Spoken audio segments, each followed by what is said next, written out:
I'm talking about have to, has to, had to। ये have to, has to, had to एक family है पूरी, जिसका use जब हमें अपनी मजबूरी दिखाना हो। कोई भी काम हम खुशी से नहीं कर सकते, बस वो काम हमें ही करना है, ऐसा इंसिस्ट है, और हम नहीं करेंगे तो जैसे वो काम ही नहीं होगा। तो सेंटेंस के लास्ट में कई बार ना है, नी है, ने है, ऐसे करके आता है। किसमें? हैव टू, हैज टू में। ये हैड टू पास्ट है, इसको हम बाद में देखेंगे। अभी सिर्फ हम बात कर रहे हैं हैव टू, हैज टू की। तो यदि हमें कहना है कि कोई भी काम मुझे करना पड़ता है, मजबूरी है, करना नहीं है पर फिर भी हम ऐसा दिखा रहे हैं, तो हम have to, has to family का यूज़ करेंगे। हैव टू कहाँ यूज़ होगा? यदि सब्जेक्ट हमारा प्लूरल कैटेगरी का है, तो प्लूरल या एक से ज़्यादा लोगों की बात हो रही है, तब हम हैव टू का यूज़ करेंगे। हैश टू कहाँ यूज़ होगा? सिंगुलर सब्जेक्ट के साथ, जैसे या थर्ड पर्सन, जैसे कि ही, शी, किसी का नाम, है ना, या इट। तो ये सभी कुछ किसके अंदर में आएगा? Has to. हैव टू मतलब प्लूरल। प्लूरल क्या होते हैं? जैसे यू, वी, दे।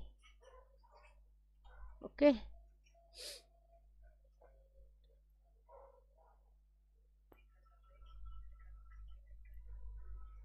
आया समझ में? मतलब आप किसी भी काम को करने के इच्छुक नहीं हैं, पर वो आपको ही करना है। ऐसा तय है कि कोई काम है और वो आपके ऊपर ही है, जब तक आप करोगे नहीं वो काम कंप्लीट नहीं होगा। आप कहीं बैठे हो अपने फ्रेंड के साथ, टाइम हो गया, और फिर अब कह रहे हो अपने फ्रेंड से कि ओके 8 बज गए हैं, अब मुझे घर जाना है। 8 बज गए हैं, मुझे घर जाना है, it is 8 o'clock and I have to go to home. तो ऐसे सेंटेंस जब हमें बनाना है तो have to, has to family का यूज़ होगा। ठीक है? कोई काम आप मजबूरी में कर रहे हो, हाँ, करने के इच्छुक नहीं हो पर मजबूरी में करना पड़ता है, तो आप वो बोलोगे। कोई लड़की है, लड़की, किसी लड़की की बात कर रहे हैं, अब वो सिंगुलर सब्जेक्ट हो गई, है ना। यदि लड़का है तो ही, लड़की है तो शी। तो सिंगुलर सब्जेक्ट के साथ हैश टू आएगा। जैसे इसे इसे रोज कपड़े धोना इसे रोज कपड़े धोना पड़ता है, तो she has to wash clothes daily. ठीक है? इसे रोज स्कूल जाना पड़ता है, she has to go to school daily. इसे स्कूल जाना है, she has to go to school daily. Condition दो हैं पर स्ट्रक्चर एक ही है। अब तो फर्स्ट पर्सन क्या हुआ? आई। हम अपनी बात करेंगे तो क्या यूज़ करेंगे? आई। मुझे कोई काम करना पड़ता है, I have to do that work. Okay. मुझे कपड़े धोने पड़ते हैं, I have to wash clothes. Second person क्या यूज़ होगा? यू। मेरे सामने कोई व्यक्ति है तो उसको मैं यू करके बोलूँगी, तो वो सेकेंड पर्सन हो गया मेरे लिए, उसके लिए मैं सेकेंड पर्सन हो गई।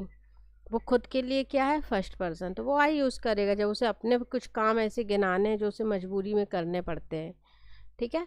तो you have to wash clothes, you have to go to school. तुम्हें स्कूल जाना है, you have to go to school. तो दो तरीके की फीलिंग आ रही है यहाँ पे। एक, तुम्हें स्कूल जाना है, you have to go to school. तुम्हें स्कूल जाना पड़ता है, you have to go to school. हम दोनों ही जगह इसका यूज़ कर सकते हैं और करते हैं लोग। फिर है third person, he, she, it. मैंने एक साथ ही लिख दिया नेम, या किसी एक व्यक्ति की बात हो रही है तो हम हैश टू का यूज़ करेंगे। उसे उसे बाजार जाना पड़ता है, he has to go to market. उसे अम, उसे ड्यूटी जाना पड़ता है, he has to go to duty. उसे 200 बच्चों को पढ़ाना पड़ता है, he has to teach 200 students. लड़की है तो शी, उसे खाना बनाना पड़ता है, शी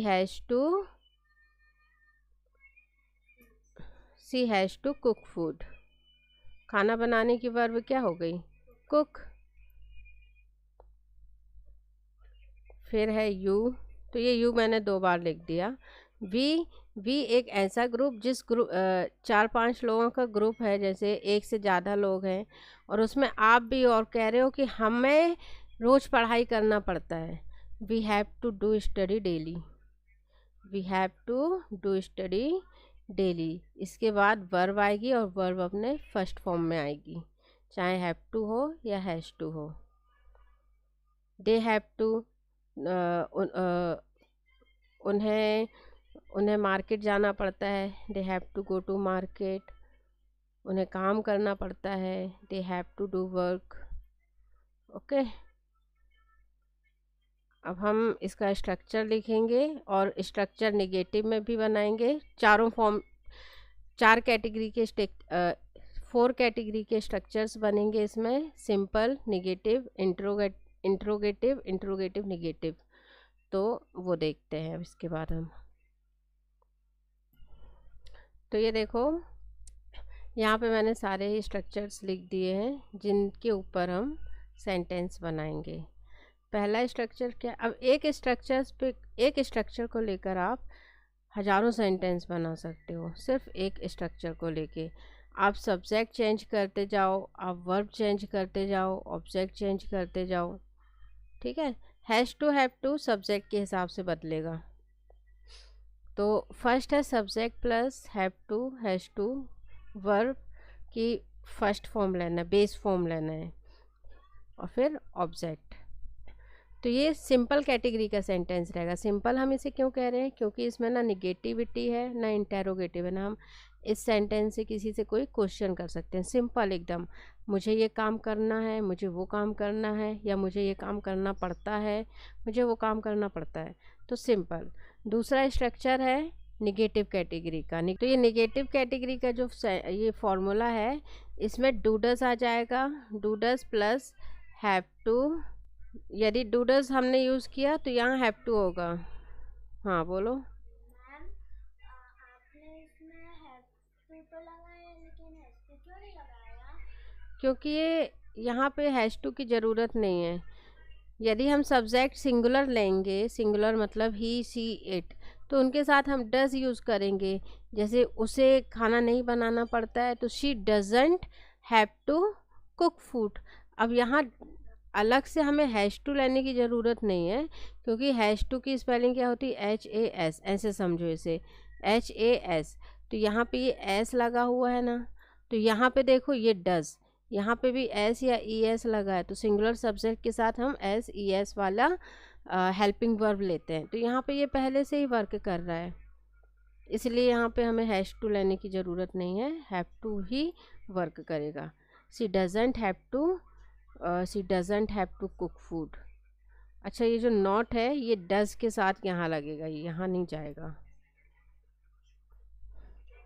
तो यहाँ पे सारे फॉर्मूले मैंने लिख दिए हैं। फर्स्ट सिंपल कैटेगरी का है, subject plus have to has to plus verb की बेस फॉर्म रहती है, उसे फर्स्ट फॉर्म जैसी दिखती है, इसलिए यहाँ पे मैंने V1 लिख दिया है। फिर ऑब्जेक्ट, मुझे स्कूल जाना पड़ता है, I have to go to school. मेरे दोस्त को स्कूल जाना पड़ता है, my friend has to go to school. My friend क्यों? क्योंकि सिंगुलर सब्जेक्ट है, इसलिए मैंने हैज़ टू लिया, ठीक है। तो ये ऐसे वर्क करेगा। सिंपल, यहाँ पर सिंपल इसे क्यों कह रहे हैं? क्योंकि ये सिंपल कैटेगरी का, क्योंकि यहाँ पे ना निगेटिविटी है, नॉट दिख रहा है, ना नेगेटिविटी दिखाने वाला नॉट दिख रहा है, ना इंटेरोगेटिव है। यदि हमें किसी से क्वेश्चन करना है तो सिर्फ इस सेंटेंस से हम नहीं कर सकते, इस फॉर्मूले का यूज़ करके नहीं कर सकते, इसलिए इसे एकदम सिंपल कि मुझे ये काम करना पड़ता है, मुझे स्कूल जाना पड़ता है, मुझे खाना बनाना पड़ता है, मतलब सिंपल सेंटेंस बनेंगे एकदम, इसीलिए इसे सिंपल कैटेगरी सेंटेंस पे रखा गया है। दूसरा है निगेटिव कैटेगरी वाला फॉर्मूला। निगेटिव क्यों? क्योंकि इसमें ये देखो NOT नॉट लगा है। मैम, आपने इसमें हैव टू तो लगाया है लेकिन हैज टू क्यों नहीं लगाया? इसलिए क्योंकि हैश टू सिंगुलर सब्जेक्ट के लिए होता है ना। यहाँ पे डू डज हेल्पिंग वर्ब लगी हुई हैं, तो ये डज किसके लिए होता है? यदि सब्जेक्ट हमारा सिंगुलर होगा तो ये डज आ जाएगा, और डज आएगा, इसलिए अब हैश टू नहीं आ सकता। ऐसे सेंटेंस जिसमें हम डज यूज़ करते हैं वहाँ पर हैश टू यूज़ नहीं करते हैं, ये नियम है। इसलिए सिर्फ हैव टू, वहाँ मतलब डज यदि आपने यूज़ किया है तो आगे हैव टू यूज़ होगा, हैश टू यूज़ नहीं होगा। अच्छा क्वेश्चन था। तो क्या होता है कि सिंपल सेंटेंस में तो हमने डू डज यूज़ नहीं किया है, तो यहाँ पे हैश टू हैव टू है, पर यहाँ पे डू डज आ गया ना, तो डू प्लूरल के साथ होता है, प्लूरल के साथ हैश टू आता नहीं है, हैव टू आता है। और यहाँ पे सिंगुलर सब्जेक्ट के साथ डज आ गया तो हैश टू नहीं आएगा। फिर है इसे आप ऐसे भी समझ लो, हैश टू क्या होता है, ये लास्ट में देखो, इसमें हैश टू में एस होता है, तो ये एस यहाँ देखो एस ई एस लगा हुआ है। जब हम प्रेजेंट सिंपल टेंस पढ़ते हैं तो वहाँ पर भी ये चीज़ होती है कि इसमें जैसे ई एस लगा हुआ है तो हम वर्ब की फिफ्थ फॉर्म नहीं लेते हैं, तो ये वर्ब की फिफ्थ फॉर्म कैटेगरी का ही होता है। एस ई एस यहाँ पे ये लगा हुआ है, इसलिए हम यूज़ नहीं करते हैं। तो निगेटिव कैटेगरी का है, जैसे मुझे बाहर नहीं जाना पड़ता है तो I don't have to go to out, मुझे मार्केट नहीं जाना पड़ता है, I don't have to go to out. तो ये वाले सेंटेंस उतने यूज़ नहीं होते हैं, पर यदि कभी ऐसा पड़े तो आप इस फॉर्मूले की यूज़ करके आप कर सकते हो। बस आपको क्या करना है, जितने भी कैटेगरी हैं सब में सेंटेंस बनाना है, कंटिन्यू सेंटेंस बनाओ, प्रैक्टिस करो। I have to go to market, I don't have to go to market, she has to go to market, she doesn't have to go to market. तो जब बार बार ऐसे बोलोगे तो आपकी जो ये टंग है इसकी आदी हो जाएगी, शब्द फंसेंगे नहीं बीच में। थर्ड है इंटेरोगेटिव सेंटेंस के लिए, तो इस फॉर्मूले को क्या कहेंगे हम, इंटेरोगेटिव सेंटेंस का ये फॉर्मूला है, जिसमें यहाँ देखो do does helping verb do does आगे आई हैं, किसके आगे आई हैं, सब्जेक्ट के, इसलिए इसे हम इंटेरोगेटिव कैटेगरी में रख रहे हैं। लास्ट में यहाँ क्वेश्चन मार्क लगा है। यदि हमें किसी से सवाल जवाब करना है तो उस फॉर्मूले की जो हेल्पिंग वर्ब होती है उसे हम आगे ले जाते हैं, तो ये आगे ले आए, और कुछ बाकी चेंज ऐसा कोई खास चेंज नहीं हुआ है, बस ये है कि हेल्पिंग वर्ब आगे चली जाती है। अब ये किस कैटेगरी में रहेंगे, यस नो। यदि आप किसी से सवाल करोगे इस फॉर्मूले का यूज़ करके तो आंसर सिर्फ यस नो में आएगा, इसलिए इसे यस नो क्वेश्चंस फॉर्मूला कहते हैं, ठीक है, जिसमें सिर्फ हेल्पिंग वर्ब आगे आती है, और ये इसका निगेटिव वाला फॉर्म है। अब इसमें भी हम एक दो सेंटेंस देख लेते हैं, जैसे कि क्या तुम्हें खाना बनाना पड़ता है, किसी से आप सवाल कर रहे हो कि क्या तुम्हें खाना बनाना पड़ता है, तो कैसे पूछोगे, do you have to cook food, क्या तुम्हें स्कूल जाना पड़ता है, do you have to go to school, क्या तुम्हें स्कूल जाना है, do you have to go to school. Okay, क्या तुम्हें घर जाना है, do you have to go to house, do you have to go to house, ऐसे पूछोगे ना।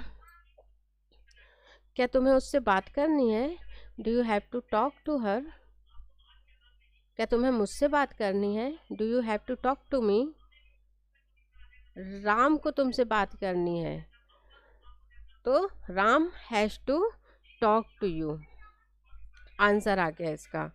पर सिंगुलर सब्जेक्ट को लेके यदि हम सेंटेंस बनाते हैं तो देखो डस यूज़ करेंगे, कैसे, क्या राम को स्कूल जाना पड़ता है, does Ram have to go to school, does Ram have to go to market, does Ram have to go to out, क्या क्या क्या रिया को बर्तन धोने पड़ते हैं, does Riya have to wash clothes, और ये इसका नेगेटिव फॉर्म है, क्या तुम्हें खाना नहीं बनाना पड़ता है, क्या तुम्हें खाना नहीं बनाना पड़ता है, don't you have to cook food, क्या तुम्हें बर्तन नहीं धोने पड़ते हैं, don't you have to do dishes, मुझे बर्तन धोने पड़ते हैं, I have to wash dishes या I have to do dishes.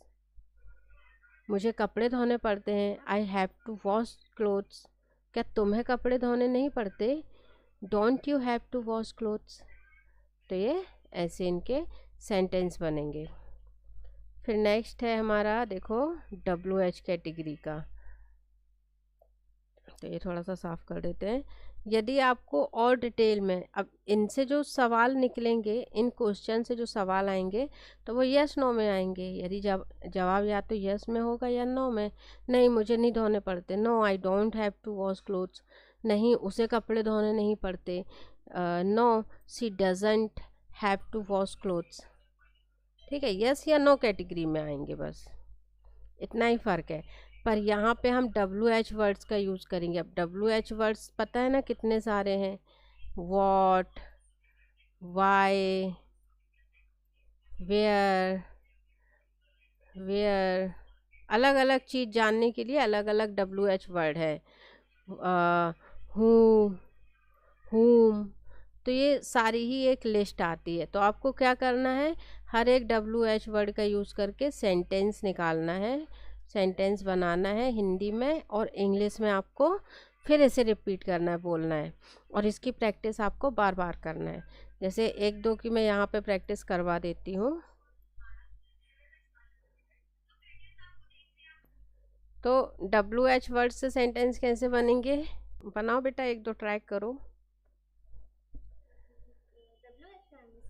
हाँ, जैसे कि तुम्हें कपड़े क्यों धोने पड़ते हैं, why do you have to wash clothes. तुम्हें खाना क्यों बनाना पड़ता है, why do you have to cook food. ऐसे बनाओ। तुम्हें तुम्हें स्कूल क्यों जाना पड़ता है, why why do you go why do you have to का यूज़ करो। Go to school. गुड। तुम्हें क्यों काम करना पड़ता है, why do you have to do work. तुम्हें कंप्यूटर क्यों चलाना पड़ता है, why do you have to operate computer. अब सुनो, थर्ड पर्सन मतलब ही सी इट सब्जेक्ट लेके कुछ बनाओ सेंटेंस। उसे बाहर क्यों जाना पड़ता है, why does she have to go to out, है ना। आउट, उसे काम क्यों करना पड़ता है, why does she have to do work. उसे यहाँ क्यों आना पड़ता है, why does she have to come here. उसे वहाँ क्यों जाना पड़ता है, why does she have to go there. तो ये समझ में आ गया। अब इस पे आपको होमवर्क देती हूँ मैं, तो वो आपको करना है, ओके। अब आपको ये वाला जो है, ये निगेटिविटी वाला रहेगा। WH वर्ड भी रहेगा इसमें, हेल्पिंग वर्ब भी। तो ध्यान रखना, WH वर्ड का जब यूज़ करो सेंटेंस में तो ये सबसे आगे रहेगा। ठीक है, सेंटेंस में सबसे आगे हम WH वर्ड को रखते हैं, उसके बाद हेल्पिंग वर्ब आती है। और यदि नॉट लगाना है तो ये आप सब्जेक्ट के बाद लगा सकते हो या पहले। तो मैं तो पहले ही लगा देती हूँ, डू, डोंट या डजंट यूज़ करते हैं शॉर्ट फॉर्म, तो ये नॉट वहीं पर लग जाता है। बाकी वो आपके ऊपर है कि आपको कहाँ लगाना है। फिर उसके बाद हैव टू और बाकी का फॉर्मूला सेम रहेगा। ठीक है, यहाँ पे भी देखो ये डू डज। तो यहाँ देखो सब्जेक्ट को थर्ड पोजीशन में लिया है, इंटेरोगेटिव सेंटेंस है और WH वाला है, इसलिए इसे थर्ड पोजीशन में लिए। पर जहाँ पर सिर्फ यस नो में हम क्वेश्चंस कर रहे थे तो सब्जेक्ट हमारा सेकंड पोजीशन पे था। ये यहाँ पे ये देखो, ये वाला, ये डू डज और उसके बाद सब्जेक्ट आ जाता था, तो ये सेकंड पोजीशन पे था। पर WH वाला जो है इसमें थर्ड पोजीशन पे आता है सब्जेक्ट।